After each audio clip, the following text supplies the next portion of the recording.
來看到中國的 AI 晶片布局了，在7月4號的時候呢，這個中國的這個華為半導體業務總裁何廷波啊，他就在中國科學院的科技論文平台發布了涛定律 V2。那麼外界注意到，這不是一個新的名詞，而是呢这次首次公開了更多工程上的細節了。那麼如果說呢，大家過去熟悉的這個摩爾定律啊，它是這個在有限的土地上呢，把城市蓋得比較緊密一點，也就是說呢，它持續的縮小製程，把很多的這個電晶體塞進同一塊晶片裡頭。那麼這個華為它現在提出的這個新方向，它是另外一種比較像是另外一種思維，就是說它的土地不夠，那我就往天空上發展了。也就是說呢，它是一個透過立體的架構啊，來不是一味的縮小奈米的製程了。好，那麼再來看到，這代表華為啦，它正在嘗試把競爭的焦點從製程競賽逐步轉向為架構的競賽。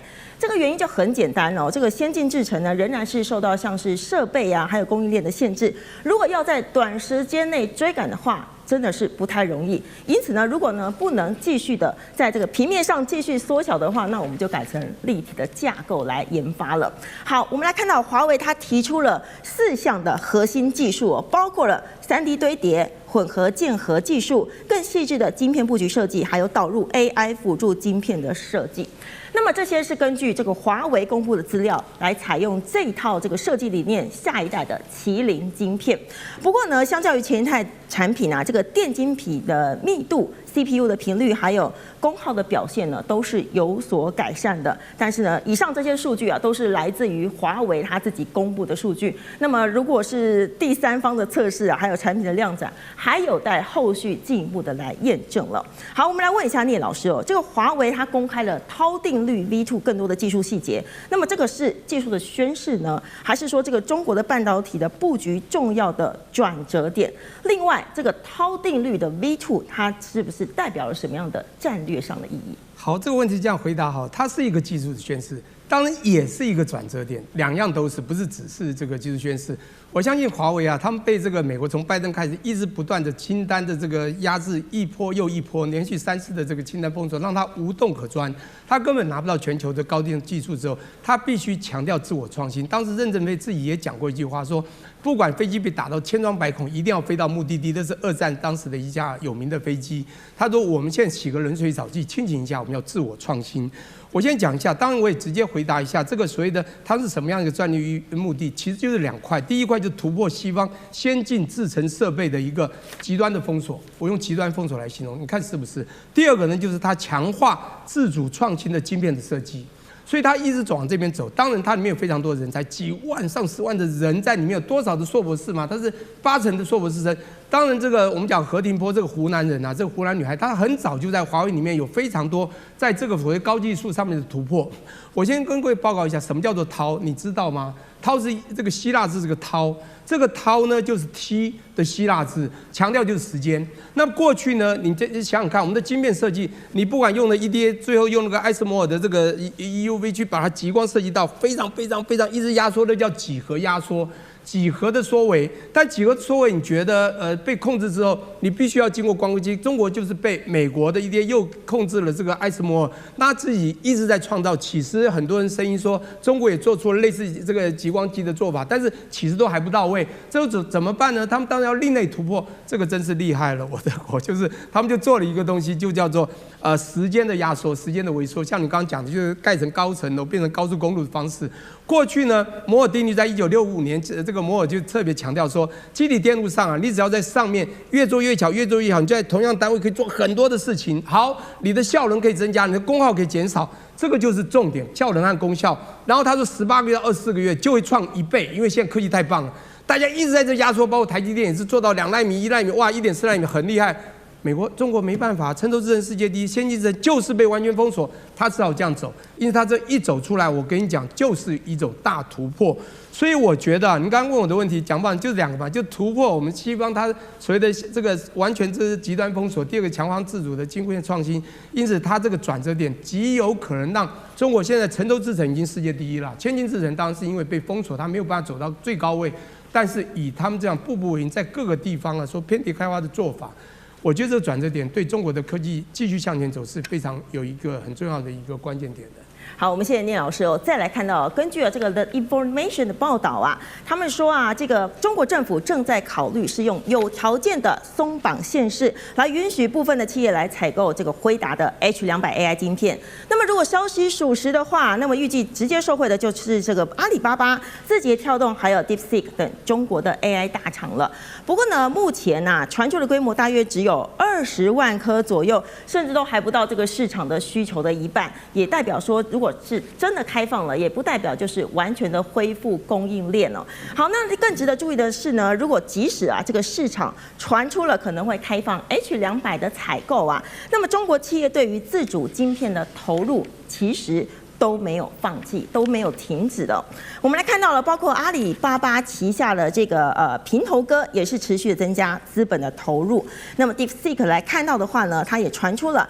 投入自研 AI 推論晶片，希望可以建立自己的算力平台。另外呢，這個智譜 AI 啊，則傳出啊和本土的 IC 設計企業產業合作，來布局客製化的 AI 晶片。另外呢，字節跳動啊，它也是持續的採購了中國本土的 AI 晶片，希望啊可以這個打造訓練還有推論分離的新架構。也就是說呢，現在中國採取的方式啊，不是2選1，而是這個雙軌並行了。我們來看到，它是短期是利用這個國際供應鏈組織的這個 AI 的算力，那麼它中長期的話呢，則是繼續的來推動這個自主晶片生態系還有 EDA 的設計能力了。就算是呢有機會取得部分這個輝達的產品的話呢，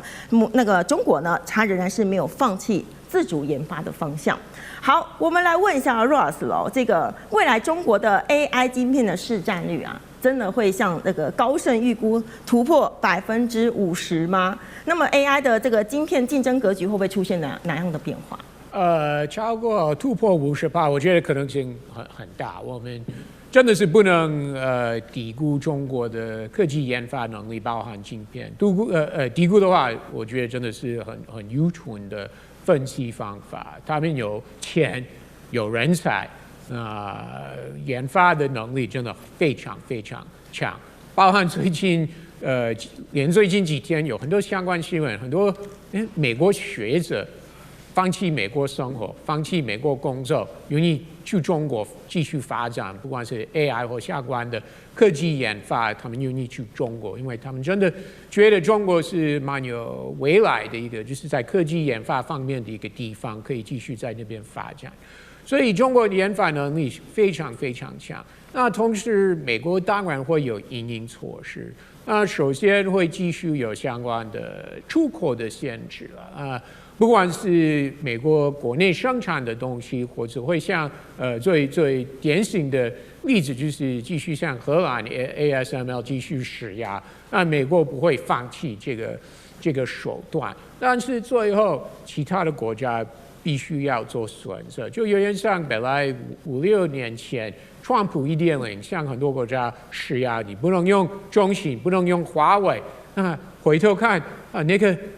如果跟 AI 晶片做比較的話，那個真的比較單純、比較簡單，是5 G 手機設備而已。然後現在都在討論 AI 啊 ，AI 怎麼會影響到未來經濟生活等等了。那美國會繼續施壓，會向很多國家。那問題來了，這些國家會不會答應不買中國的 AI 晶片，或不使用中國 AI 相關軟體？這個目前是一個好大的問號。連歐洲國家會不會繼續配合美國？我覺得是一個問號。那東南亞國家不會配合美國，那日本可能